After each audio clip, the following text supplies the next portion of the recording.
जिक्र 3 दिनों तो कर रहे हैं। अभिमानी बड़े ने, सिद्ध बड़े ने, किन्ने प्रकार के लोग ने। मैनूं एक कहानी याद आउंदी टॉलस्टॉय दी, जिहदे विच ओह कहंदा एक बार परमात्मा ने एक देवदूत नूं धरती ते भेजिया, जाओ एक बीबी नूं लैके आउणा है। वो बीबी नूं लैण वास्ते धरती ते आउंदा है। आके की वेखदा है, वो बीबी दे 3 बाल ने, 3 कुड़ियां ने। एक तो जदों लैण लई आया उदों उहदे दुध नूं पी रही सी। वो सोचदा किड्डा दर्दनाक दृश्य है, जे हुणे इस बीबी की मौत हो जाए तो 3 बच्चे रुल जाणगे। वो देवदूत जिहड़ा उहनूं छड्ड के कहंदा मेरे तो यह काम नहीं होना, वापस चला गया। जाके जिहड़ा भी उन्हां दा हैड है, जमराज धर्मराज जो भी, उहनूं जाके कहंदा मेरे कोल वो काम नहीं होया। कहंदा क्यों? कहंदे बड़ा दर्दनाक दृश्य सी, उन्हां नूं मार पाउणा मेरे वस की गल नहीं। वो कहंदा बड़ा मूर्ख है तू, उहदे नालों भी सियाणा है जिन्हें सानू इस काम ते लाया है। कहंदे जा तेनू सज़ा दिती जाएगी, तू हुक्म अदुली कीती है। हुण जदों तई तू 3 वारी हस नहीं ना लैंदा,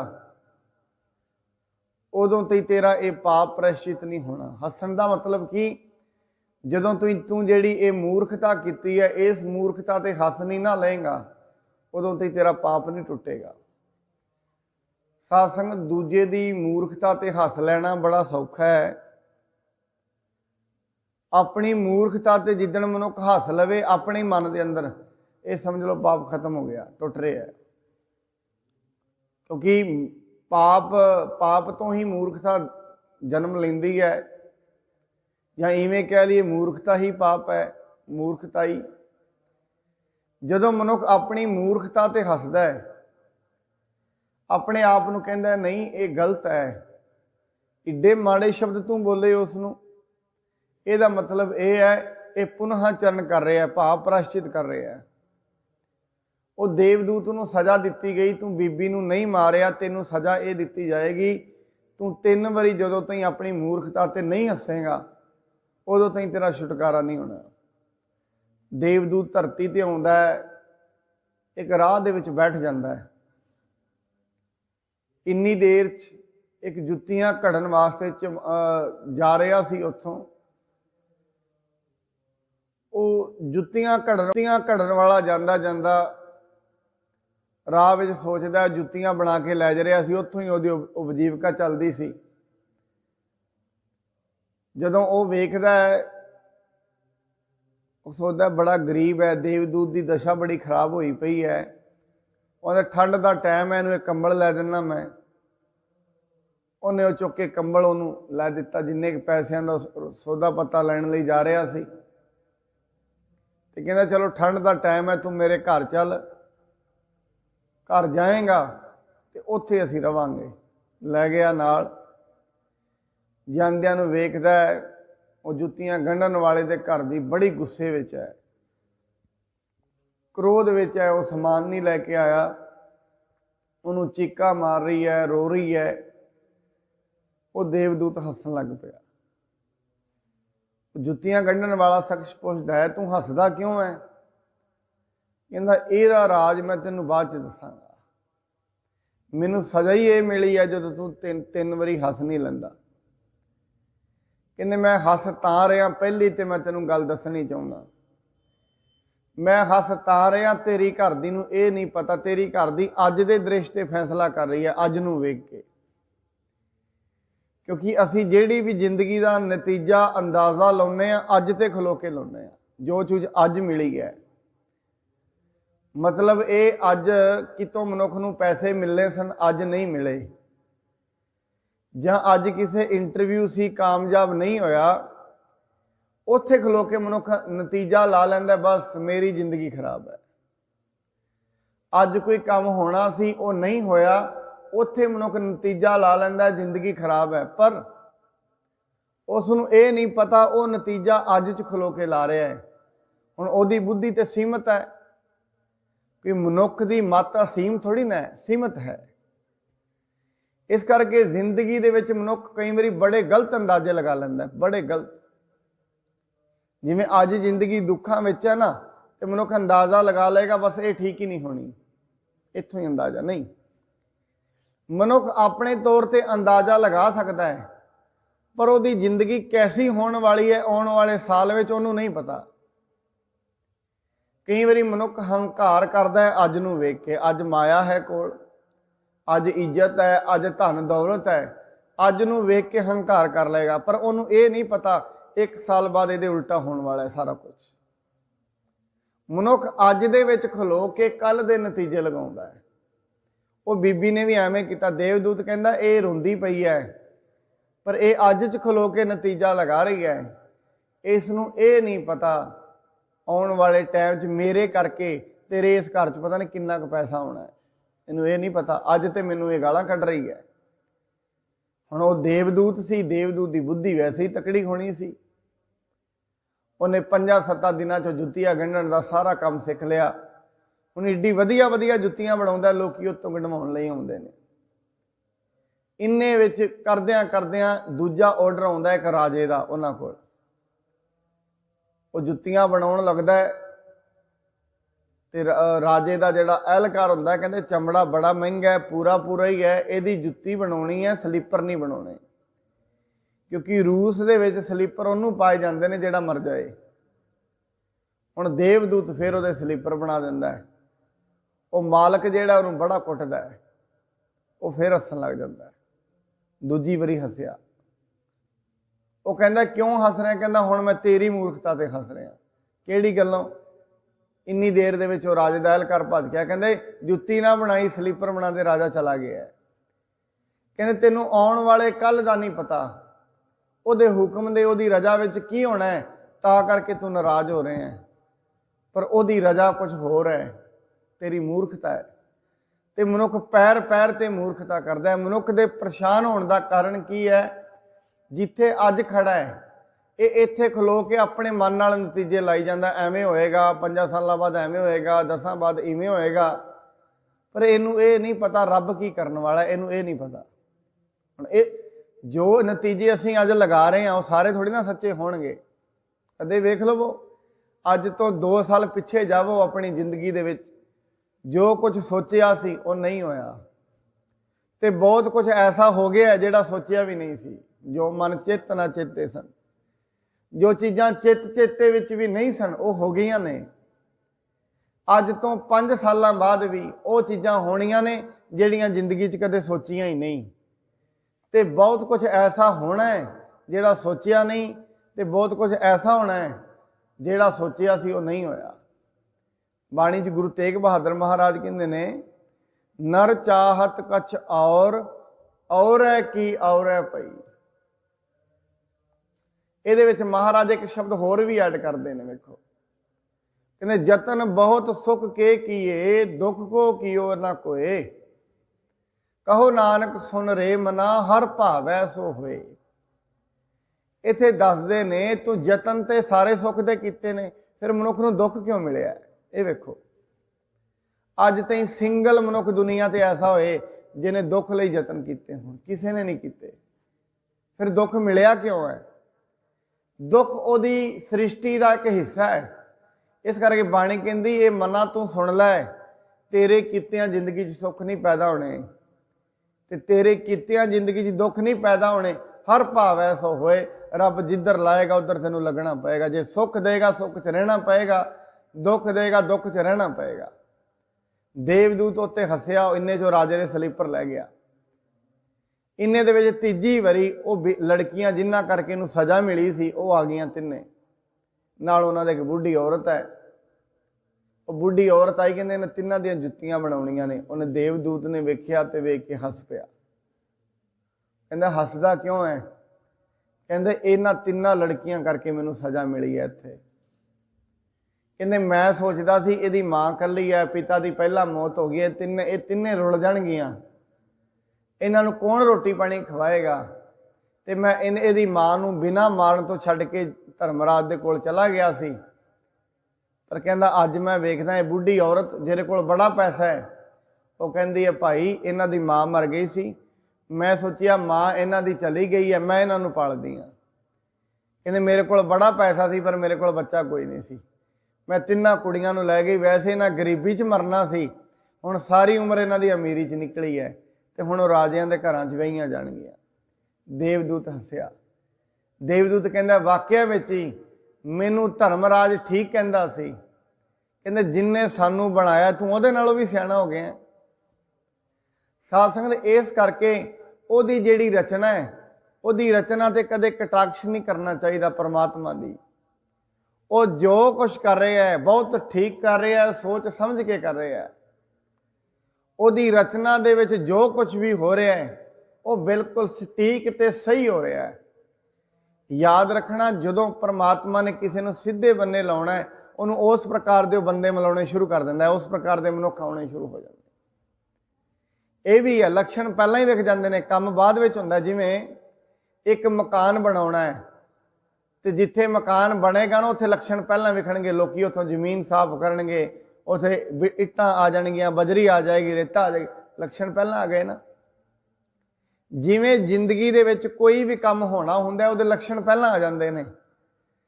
याद रखना जदों जिंदगी विगड़नी है उहदे लक्षण पहला आ जांदे ने। मनुख दी हौली हौली परमात्मा दे रंग तो रुचि टुटदी जाएगी, गुरद्वारियां तो मुनकर, मंदिरां तो मुनकर, अपने धार्मिक अकीदे तो मुनकर। हौली हौली ऐसे मनुखां नाल दोस्तियां लगणियां शुरू हो जाणगियां जिहड़े कदी आप नहीं गुरद्वारे गए। सत संगत माड़ी, उहदी माड़ी हो जाएगी संगत। पर जिन्हों परमात्मा ने चंगे रस्ते ते लाउणा है उहदे लक्षण भी हुंदे ने। हौली हौली उहदे घर दे विच चंगे आउणा शुरू हो जाणगे, वो दान करना शुरू कर देगा, पुण्य करना शुरू कर देगा, हौली हौली सत संगत च आउणा शुरू कर देगा। ये की है? इहदा मतलब यह है इहदे दिन चंगे आ गए ने। साध संगत एक बड़ा वड्डा विद्वान कहंदा, कहंदे उद्यम माड़ा नहीं है, पर याद रखना जे ते उद्यम होए सत संगत दे लई वो तो बड़ा वधिया है, जे उद्यम किते चोरी दे लई होए वो बड़ा माड़ा है दोवें उद्यम ने। इस करके है दोवें संगतां ने, दोवें दे विच जाना ही पैंदा है। जे ते सत संगत विच आ जाए तो जिंदगी बदल जाती है, जे कुछ संगत विच चला जाए तो जिंदगी नाश भी हो जाती है, नष्ट भी हो जाती है। इस करके महाराज कहते हैं उद्यम दोवें ही ने। जेड़ा मनुख सत संगत लई उद्यम करदा है, याद रखना उहदा उद्यम चंगा है। जेड़ा मनुख अपनी जिंदगी दे विच उद्यम करदा है चोरी दे लई, ठगी दे लई, वो उद्यम उहदा माड़ा है। हुण अज दी जिहड़ी ये पौड़ी है, इहदे विच महाराज दसना चाहुंदे ने दुनिया दे उत्ते करोड़ां ही मनुख कई रजगुण दे विच जी रहे ने, कोई तम गुण विच जी रहे ने, ते कोई सतगुण विच जी रहे ने। ये थोड़ा जिहा आप जी नूं समझण दी लोड़ है। आपां जिंदगी विच जिउंदे आ, मनुख दिन दे विच कई वारी ते रजोगुण च जिंदा है, कई वारी तमोगुण च जिंदा है, ते कई वारी सतोगुण च जिंदा है। दिन च कई वारी बुद्धि दिन दे विच बड़ी वारी सतोगुणी बन जाती है, बड़ी वारी तमोगुणी बन जाती है, ते कई वारी सतोगुणी। इनू बाणी ये भी कहती कबहू जीअड़ा ऊब चढ़त है, कबहू जाए प्याले, लोभी जीअड़ा थिर ना रहत है, चारे कुंटा पाले। ये लोभ दा ग्रसिया होया जीव स्थिर नहीं है। हुण रज तम ते सत हुंदा की है? तम गुण का मतलब हुंदा है आलस, रुकिया होया मनुख, जिहदी जिंदगी विच आलस है, जिहड़ा मनुख सवेरे नहीं ना उठ रहा, बंदगी नहीं करता, सुत्ता ही पिया है, वो तमोगुण में जी रहा है, उस तो वर्ध नहीं है। ओदी जिंदगी हजे पशु के समान है, बस खा लिया पी लिया सौ लिया, ये तमोगुण है। जिहदी जिंदगी दे विच उद्यम नहीं ना है, वो तमोगुणी है। तमोगुणी मनुख दे कोल एक विद्वान कहंदा है, जिहड़ा मनुख सूर्या अस्त हुंदियां ही सो जांदा है ते सूरज निकलन तो बाद उठदा है। कहंदे श्री लक्ष्मी दा पुत्र भी होए ना तो उहदे कोल लक्ष्मी टिकेगी नहीं, भज जाएगी उहदे कोल माया नहीं टिकेगी। ये मैं नैतिक गल दस रहा, नीति दी गल। ये ग्रंथ है सार कितावली, ਲਿਖਿਆ ਹੋਇਆ ਪੰਡਿਤ ਹਰਦਿਆਲ ਦਾ। ਉਹ ਇਸ ਦੇ ਵਿੱਚ ਕਹਿੰਦਾ ਹੈ ਜਿਹੜਾ ਮਨੁੱਖ ਸੂਰਜ ਡੁੱਬਦਿਆਂ ਹੀ ਨਾਲੋਂ ਹੀ ਸੋ ਜਾਂਦਾ ਹੈ ਤੇ ਸੂਰਜ ਚੜ੍ਹਨ ਤੋਂ ਬਾਅਦ ਉੱਠਦਾ ਹੈ, ਭਾਵੇਂ ਮਾਇਆ ਦਾ ਪੁੱਤਰ ਵੀ ਹੋਏ ਤਾਂ ਵੀ ਉਹਦੇ ਕੋਲ ਪੈਸਾ ਨਹੀਂ ਟਿਕੇਗਾ, ਮਾਇਆ ਨਹੀਂ ਟਿਕੇਗੀ। ਤਮੋ ਗੁਣੀ ਮਨੁੱਖ ਕਿਹੜਾ ਹੈ? ਜਿਹਦੇ ਕੋਲ ਉਦਮ ਨਹੀਂ ਹੈ, ਸੁੱਤਾ ਪਿਆ ਹੈ ਬਸ, ਜਿਹਦੇ ਕੋਲ ਹਮੇਸ਼ਾ ਹੀ ਡਿੱਗਣ ਦੀ ਸਮਰੱਥਾ, ਬਸ ਦਿਨ ਦੇ ਵਿੱਚ ਕਿਤੇ ਉਹਨੂੰ ਬਹਾ ਦਿਓ ਉਹ ਨਾਲ ਹੀ ਕਹੇਗਾ ਸੋ ਜਾਈਏ ਥੋੜੀ ਦੇਰ। ਭਾਵ ਜਿਹਦੀ ਜ਼ਿੰਦਗੀ ਨਕਾਰਾਤਮਕ ਹੈ। ਦੁਨੀਆ ਦੇ ਵਿੱਚ ਯਾਦ ਰੱਖਣਾ ਸਾਧ ਸੰਗਤ, ਜਿਹੜੇ ਲੋਕ ਆਤਮ ਹੱਤਿਆ ਕਰਦੇ ਨੇ ਉਹ ਤਮੋ ਗੁਣੀ ਹੁੰਦੇ ਨੇ, ਜਿਹੜੇ ਕੁਝ ਨਹੀਂ ਕਰ ਪਾਉਂਦੇ, ਆਲਸੀ ਲੋਕ, ਜਿਹੜੇ ਆਪਣੀ ਜ਼ਿੰਦਗੀ ਵਿੱਚ ਕੁਝ ਕਰ ਨਹੀਂ ਨਾ ਪਾਣਗੇ, ਉਹ ਇੱਕ ਹੀ ਕੰਮ ਕਰਨਗੇ, ਫਲ ਲੈ ਲੈਣਗੇ, ਤਮੋ ਗੁਣੀ। ਕਹੀਂ ਕੋਟ ਰਾਜਸ ਤਾਮਕ ਸਾਤਕ, ਮੈਂ ਇਹਦੇ ਤੇ ਆਪ ਜੀ ਦੀ ਵਿਚਾਰ ਆਰੰਭ ਕਰ ਰਹੇ ਹਾਂ। ਇਹਦੇ ਵਿੱਚ ਯਾਦ ਰੱਖਣਾ ਜਿਹੜੇ ਤਮੋ ਗੁਣੀ ਨੇ, ਆਲਸੀ ਨੇ, ਨਿੰਦਰਾ ਦੇ ਵਿੱਚ ਰਹਿਣਗੇ, ਜ਼ਿੰਦਗੀ ਸਹੀ ਨਹੀਂ ਹੋਏਗੀ। ਉਸ ਤੋਂ ਬਾਅਦ ਆਉਂਦਾ ਹੈ ਰਜੋ ਗੁਣੀ। ਰਜੋ ਗੁਣੀ ਉਹ ਮਨੁੱਖ ਨੇ ਜਿਹੜੇ ਹਮੇਸ਼ਾ ਭੱਜੇ ਹੀ ਫਿਰਦੇ ਨੇ, ਜਿਨ੍ਹਾਂ ਦੇ ਕੋਲ ਹਮੇਸ਼ਾ ਇੱਕੋ ਇੱਕ ਪ੍ਰਵਾਹ ਹੈ, ਬਸ ਉਦਮ ਹੀ ਉਦਮ ਹੈ, ਚੈਨ ਨਹੀਂ ਹੈ ਜ਼ਿੰਦਗੀ ਵਿੱਚ। ਚੱਤੋ ਪੈਰ ਭੱਜੇ ਹੀ ਫਿਰਦੇ ਨੇ, ਚੱਤੋ ਪੈਰ ਭੱਜੇ ਹੀ ਫਿਰਦੇ ਨੇ, ਜਿਨ੍ਹਾਂ ਕੋਲ ਰੁਕਣਾ ਨਹੀਂ ਹੈ, ਉਹਨਾਂ ਨੂੰ ਕਹਿੰਦੇ ਨੇ ਇਹ ਰਜੋ ਗੁਣੀ ਨੇ। ਉਹਨਾਂ ਕੋਲ ਨਾ ਜਪ ਹੈ ਨਾ ਤਪ ਹੈ, ਭੱਜਦੇ ਫਿਰਦੇ ਨੇ, ਰਾਤ ਨੂੰ ਵੀ ਨਹੀਂ ਸੌਂਦੇ, ਰਾਤ ਨੂੰ ਵੀ ਸਿਰਫ ਮਾਇਆ ਦੀ ਹੋੜ ਲੱਗੀ ਹੁੰਦੀ ਹੈ, ਰਾਤ ਨੂੰ ਵੀ ਉਦਮ, ਸਿਰਫ ਉਦਮ, ਰੁਕਣਾ ਨਹੀਂ ਹੈ, ਸਾਰੀ ਜ਼ਿੰਦਗੀ ਭੱਜਦੇ ਨਿਕਲ ਜਾਂਦੀ ਹੈ। ਫਿਰ ਜਿਹੜੇ ਮਨੁੱਖ ਰਜੋ ਗੁਣੀ ਹੁੰਦੇ ਨੇ ਉਹ ਦੁਨੀਆ ਦਾ ਨਾਸ ਵੀ ਬੜਾ ਕਰਦੇ ਨੇ। ਨਾਦਰ ਸ਼ਾਹ ਹੋ ਗਿਆ, ਮੋਸੇਨੀ ਹੋ ਗਿਆ, ਹਿਟਲਰ ਹੋ ਗਿਆ, ਇਹ ਰਜੋ ਗੁਣੀ ਮਨੁੱਖ ਨੇ। ਸਿਕੰਦਰ ਹੋ ਗਿਆ, ਇਹ ਉਦਮ ਕਰਕੇ ਬਸ ਦੁਨੀਆ ਤੋਂ ਫਤਿਹਾਣਾ ਚਾਹੁੰਦੇ ਨੇ, ਇਹਨੂੰ ਰਜੋ ਗੁਣੀ ਕਹਿੰਦੇ ਨੇ। ਰਜੋ ਗੁਣੀ ਮਨੁੱਖ ਆਪਣੀ ਜ਼ਿੰਦਗੀ ਜੱਤ ਦਾ ਪਰੇਸ਼ਾਨੀ 'ਚ ਹੋਏਗਾ, ਤਮੋ ਤੇ ਹੈ ਹੀ ਪਰੇਸ਼ਾਨੀ 'ਚ, ਰਜੋ ਵਾਲਾ ਵੀ ਪਰੇਸ਼ਾਨੀ, ਕਿਉਂ ਭੱਜਿਆ ਫਿਰਦਾ ਸਾਰਾ ਦਿਨ, ਰੁਕਣਾ ਤੇ ਹੈ ਹੀ ਨਹੀਂ। ਰਜੋ ਗੁਣੀ ਮਨੁੱਖ ਕੋਲ ਇੱਕ ਹੀ ਲਕਸ਼ ਹੁੰਦਾ ਹੈ, ਬਸ ਉਦਮ ਉਦਮ ਉਦਮ, ਬੈਠ ਨਹੀਂ ਹੋ ਸਕੇਗਾ, ਨਾ ਸਤ ਸੰਗਤ 'ਚ ਬੈਠੇਗਾ ਨਾ ਬਾਣੀ 'ਚ ਬੈਠੇਗਾ। ਬਾਣੀ ਵੀ ਪੜ੍ਹੇਗਾ ਬਸ ਫਟਾਫਟ 5-10 ਮਿੰਟਾਂ 'ਚ ਮੁਕਾ ਕੇ ਅੱਗੇ ਚੱਲਦੀ ਕਰੇਗਾ। ਅੱਗੇ ਜਿਹਦੇ ਮਨ ਦੇ ਬਸ ਵਿਚਾਰ ਆ ਹੀ ਜਾਂਦੇ ਨੇ, ਇੱਥੇ ਨਹੀਂ ਬਹਿਣਾ, ਇੱਥੇ ਰੁਕ ਨਹੀਂ ਸਕੇਗਾ ਰਜੋ ਗੁਣੀ ਮਨੁੱਖ। ਉਸ ਤੋਂ ਬਾਅਦ ਵਿਚਾਰ ਆ ਗਿਆ ਸਤੋ ਗੁਣੀ, ਜਿਹਦੇ ਵਿੱਚ ਤਮ ਤੇ ਰਜ ਦੋਵੇਂ ਨੇ, ਮੇਲ ਹੈ, ਦੋਵਾਂ ਦਾ ਸੰਤੁਲਨ ਹੈ। ਐਵੇਂ ਨਹੀਂ ਮਨੁੱਖ ਦੇ ਵਿੱਚ ਤਮ ਗੁਣ ਨਹੀਂ ਹੋਣਾ ਚਾਹੀਦਾ, ਹੋਣਾ ਚਾਹੀਦਾ ਹੈ। ਐਵੇਂ ਨਹੀਂ ਮਨੁੱਖ ਦੇ ਵਿੱਚ ਰਜੋ ਗੁਣ ਨਹੀਂ ਹੋਣਾ ਚਾਹੀਦਾ, ਹੋਣਾ ਚਾਹੀਦਾ ਹੈ, ਪਰ ਸੰਤੁਲਨ ਹੋਣਾ ਚਾਹੀਦਾ। ਜਿਵੇਂ ਜਦੋਂ ਅਸੀਂ ਸਬਜ਼ੀ ਬਣਾਉਂਦੇ ਹਾਂ, ਸਬਜ਼ੀ ਦੇ ਵਿੱਚ ਨਮਕ ਵੀ ਚਾਹੀਦਾ, ਪਰ ਨਮਕ ਦਾ ਇੱਕ ਸੰਤੁਲਨ ਹੋਣਾ ਚਾਹੀਦਾ ਹੈ। ਸਬਜ਼ੀ ਦੇ ਵਿੱਚ ਮਿਰਚਾਂ ਵੀ ਚਾਹੀਦੀਆਂ ਨੇ, ਪਰ ਇੱਕ ਸੰਤੁਲਨ ਹੋਣਾ ਚਾਹੀਦਾ ਹੈ। ਜੇ ਨਮਕ ਜ਼ਿਆਦਾ ਪਾ ਦਈਏ, ਮਿਰਚਾਂ ਥੋੜੀਆਂ ਰੱਖ ਦਈਏ ਤਾਂ ਵੀ ਸਬਜ਼ੀ ਖਰਾਬ ਹੈ, ਜੇ ਮਿਰਚਾਂ ਜ਼ਿਆਦਾ ਪਾ ਦਈਏ ਤੇ ਨਮਕ ਘੱਟ ਰਹੀ ਤਾਂ ਵੀ ਖਰਾਬ ਹੈ। ਇਸ ਕਰਕੇ ਜ਼ਿੰਦਗੀ ਦੇ ਵਿੱਚ ਤਮ ਗੁਣ ਵੀ ਹੋਣਾ ਚਾਹੀਦਾ, ਟਿਕਾ ਵੀ ਹੋਣਾ ਚਾਹੀਦਾ ਹੈ। ਜ਼ਿੰਦਗੀ ਵਿੱਚ ਰਜ ਗੁਣ ਵੀ ਹੋਣਾ ਚਾਹੀਦਾ, ਉਦਮ ਵੀ ਹੋਣਾ ਚਾਹੀਦਾ। ਜਿਹਨੂੰ ਬਾਣੀ ਕਹਿੰਦੀ ਉਦਮ ਕਰਿੰਦੇ ਆ ਜੀਓ ਤੂੰ ਕਮਾਵਦੇ ਆ ਸੁਖ ਪਹੁੰਚ, ਉਦਮ ਵੀ ਕਰ, ਪਰ ਨਾਲ ਦੀ ਨਾਲ ਇਹ ਵੀ ਕਹਿੰਦੀ ਹੈ ਰੁਕ ਵੀ। ਹੁਣ ਜਿਹਦੇ ਵਿੱਚ ਦੋਵਾਂ ਦਾ ਸੰਤੁਲਨ ਹੈ ਉਹਨੂੰ ਕਹਿੰਦੇ ਨੇ ਸਤੋ ਗੁਣੀ ਮਨੁੱਖ ਹੈ, ਇਹ ਸੱਤ ਵਿੱਚ ਜੀ ਰਿਹਾ। ਇਵੇਂ ਸਮਝਣਾ ਸਾਧ ਸੰਗਤ, ਇੱਕ ਜੰਗਲ ਦੇ ਵਿੱਚ ਅੱਗ ਲੱਗ ਜਾਂਦੀ ਹੈ, ਉੱਥੇ ਇੱਕ ਲੰਗੜਾ ਮਨੁੱਖ ਹੁੰਦਾ ਹੈ, ਇੱਕ ਅੰਧਾ ਹੁੰਦਾ ਹੈ। ਹੁਣ ਜਿਹੜਾ ਲੰਗੜਾ ਹੈ ਉਹ ਤੁਰ ਨਹੀਂ ਸਕਦਾ, ਔਰ ਜਿਹਦੇ ਅੱਖਾਂ ਨਹੀਂ ਹਨ ਉਹ ਤੁਰ ਤੇ ਸਕਦਾ ਹੈ ਪਰ ਵੇਖ ਨਹੀਂ ਸਕਦਾ। ਹੁਣ ਦੋਵਾਂ ਦਾ ਸੁਮੇਲ ਹੋ ਜਾਏ, ਉਹ ਕਹਿੰਦੇ ਦੋਵਾਂ ਨੇ ਬਚਣਾ ਤੇ ਹੈ, ਅੱਗ ਤੋਂ ਕਿਵੇਂ ਬਚੀਏ।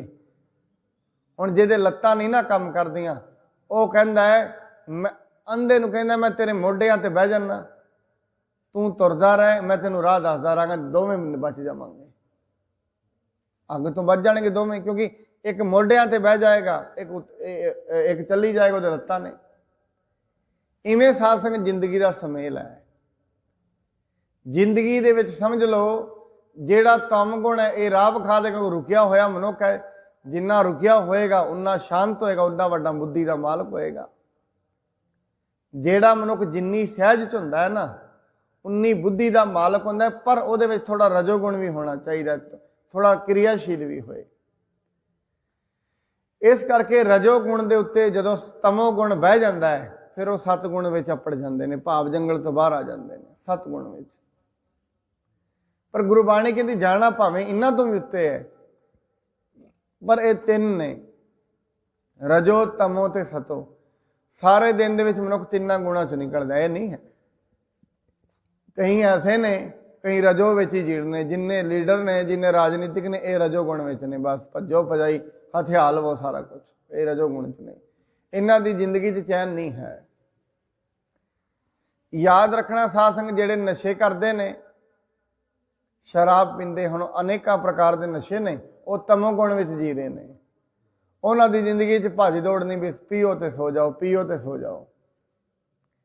हुण बहुती दुनिया सतो गुण दे विच कोई कोई है जिहदे कोल तम भी है ते रजो भी है, उहनूं कहंदे ने ये गुरमुख सज्जन है।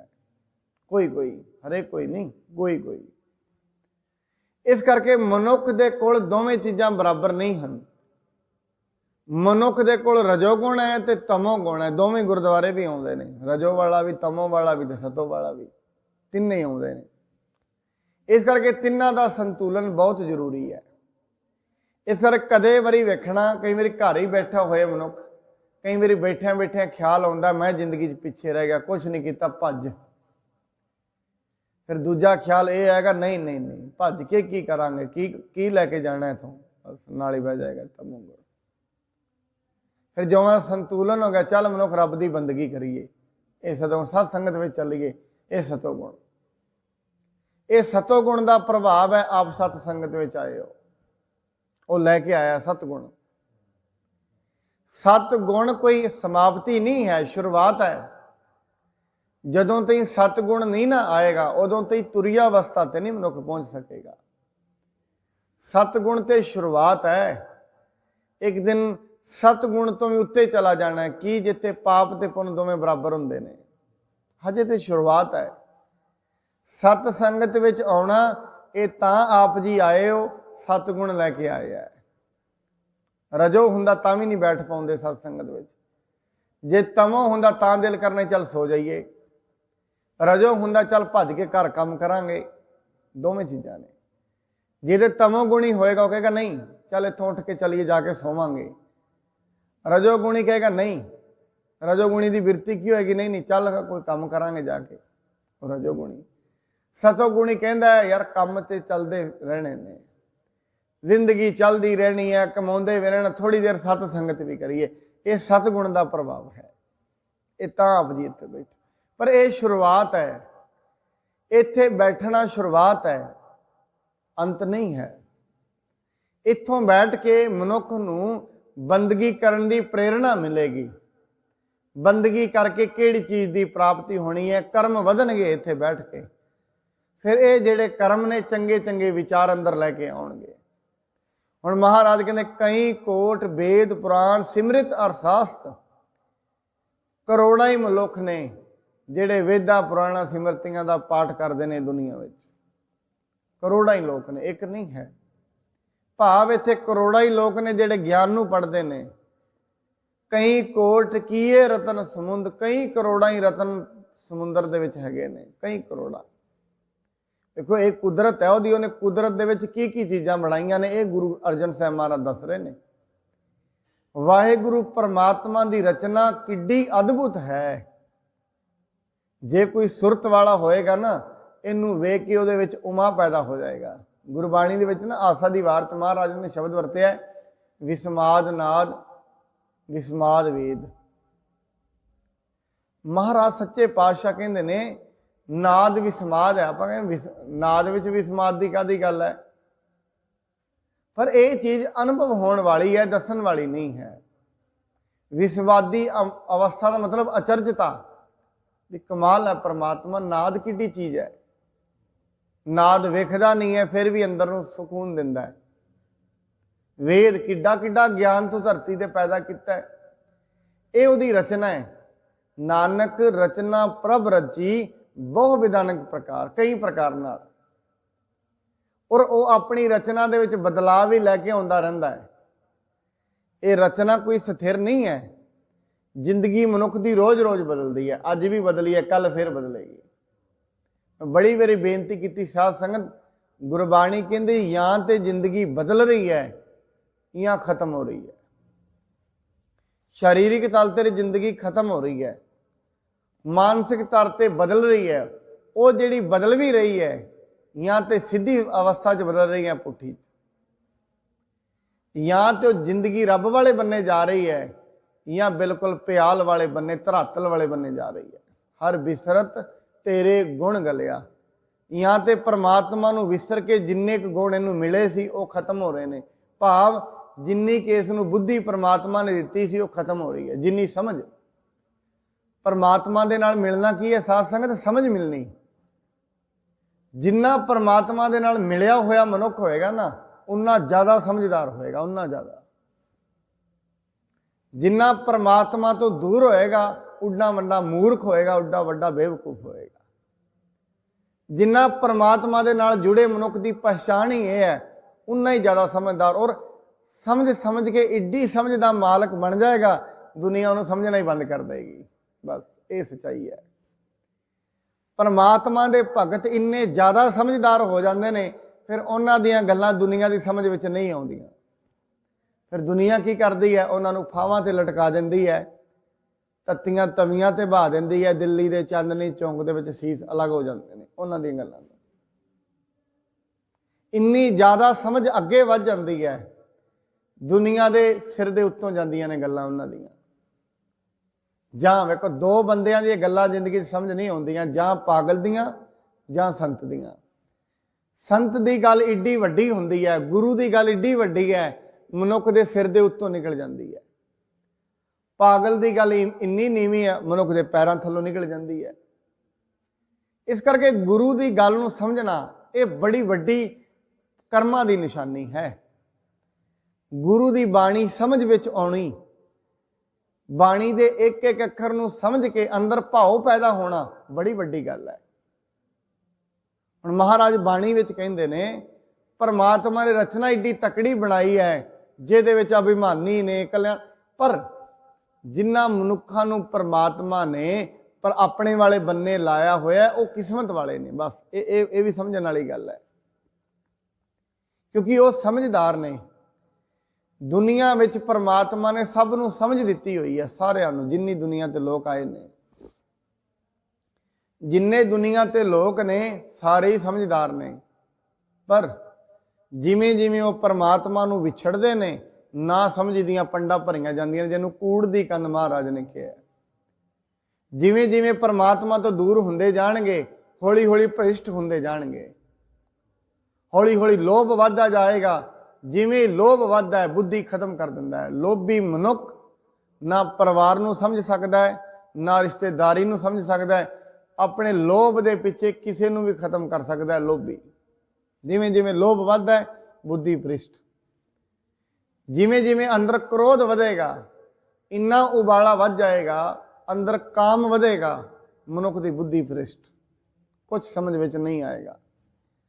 रब तो टुटे मनुख की पहचान ही यह है, या उहदे विच लोभ ज़्यादा होएगा, या क्रोध ज़्यादा होएगा, या उस दे विच कामना ज़्यादा होएगी, काम ज़्यादा होएगा, या हंकार ज़्यादा होएगा।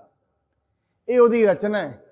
और जिन्ना मनुखों दे विच पंजां विचों एक भी चीज़ वाधू है, सारा दिन परेशान मिलेगा, शांति नहीं होएगी उहदे अंदर दौड़ भज होएगी सारा दिन, किते ना किते उहदियां गल्लां दे विचों भी दुख झलकेगा उहदा ही।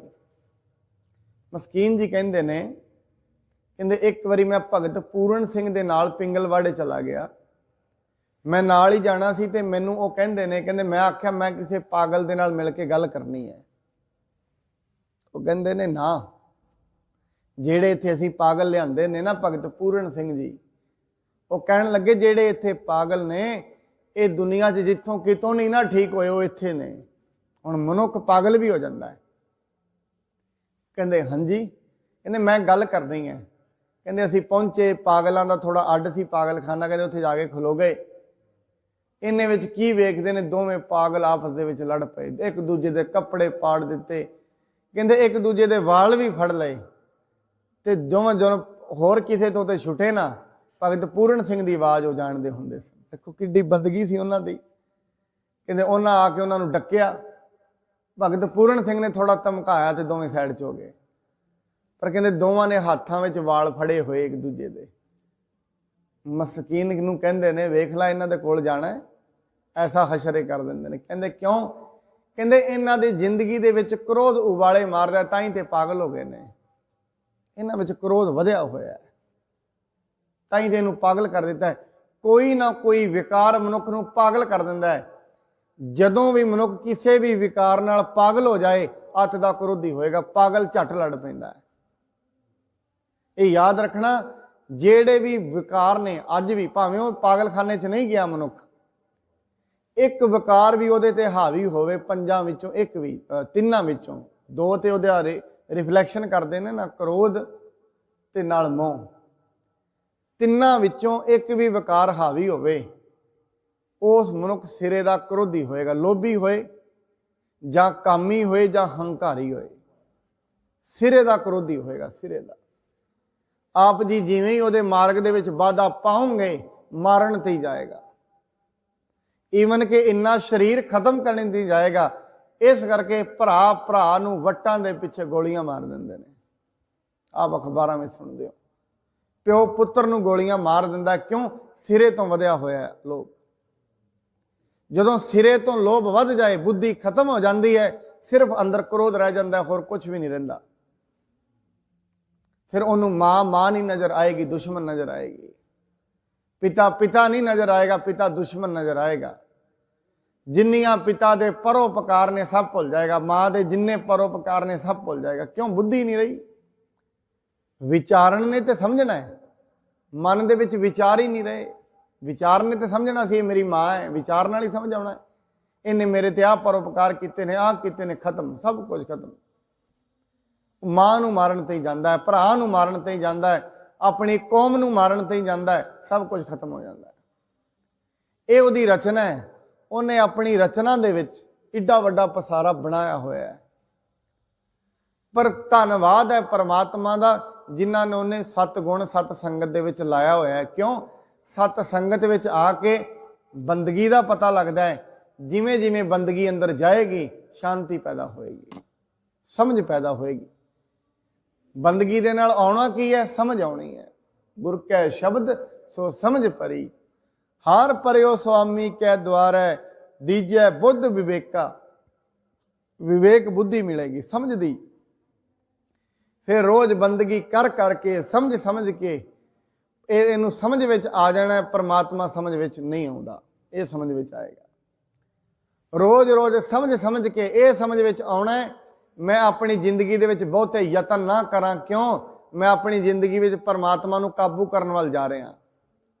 मनुख अपनी जिंदगी विच अपनी जिंदगी नूं कंट्रोल विच लियाउणा चाहुंदा, अपने कंट्रोल विच, पर इहदी जिंदगी इहदे कंट्रोल विच नहीं आएगी।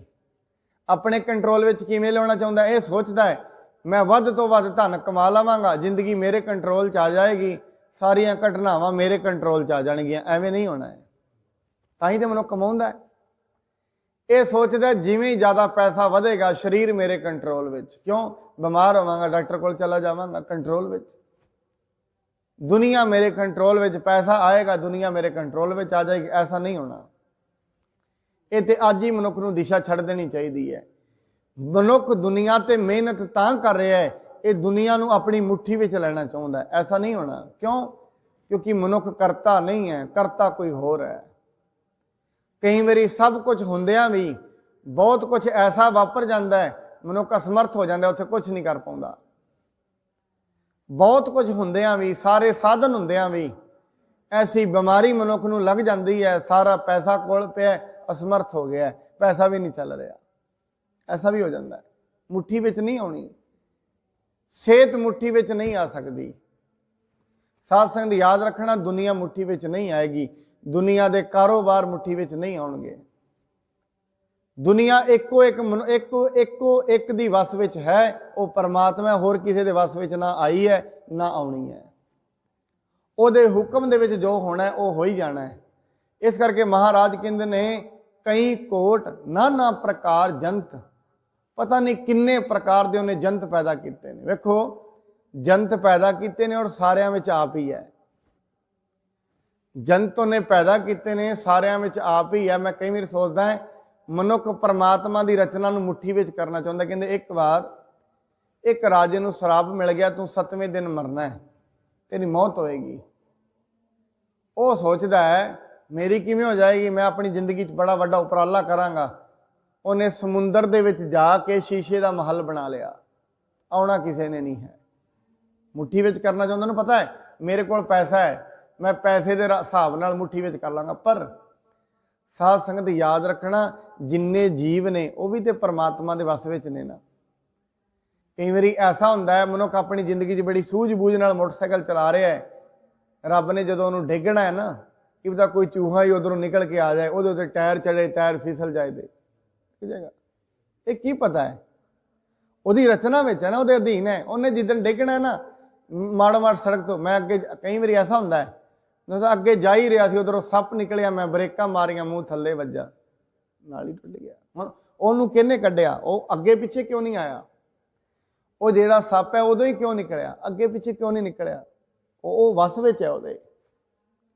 वो प्रकृति कई कोट नाना प्रकार, कई प्रकार के जंत ने, सब को तेरा वस, फिर सारे उहदे वस विच ने। उन्हें अपनी मर्जी नाल जिन्हों जिधर नूं भेजना उन्होंने भेज देना है।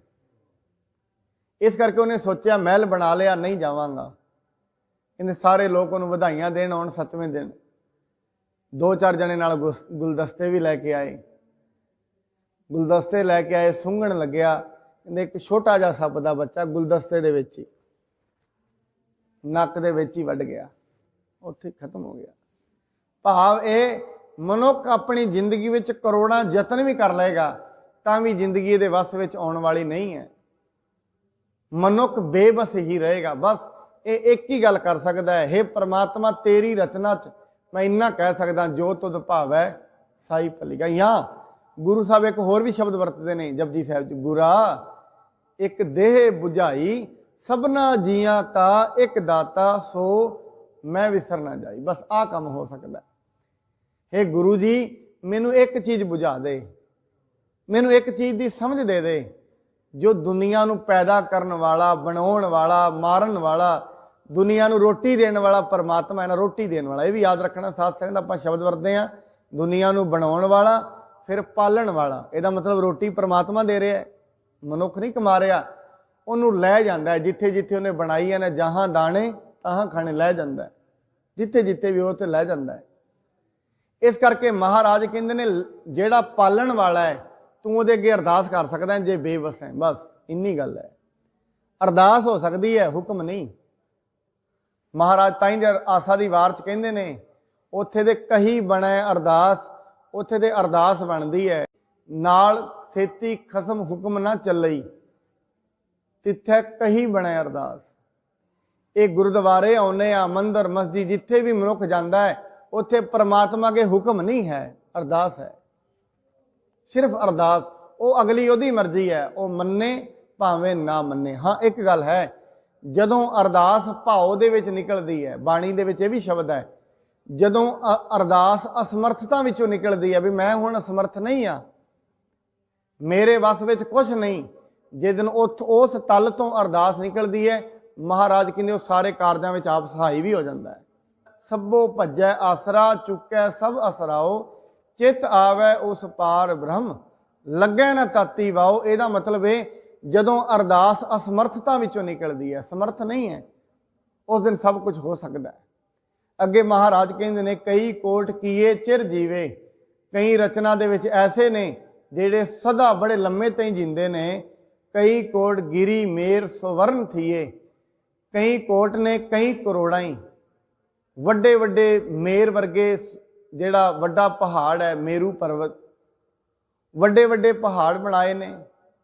सुवर्ण थीवे, इवन के इन्ना भी विद्वान मानते ने कई ऐसे पहाड़ भी हैं ने धरती के, जिथे मर्जी भावें पताल विच होण, जेड़े सोने वर्गे ने। ये दोवें अर्थ टकसाली भी कीते ने, साहिब सिंह ने भी कीते ने।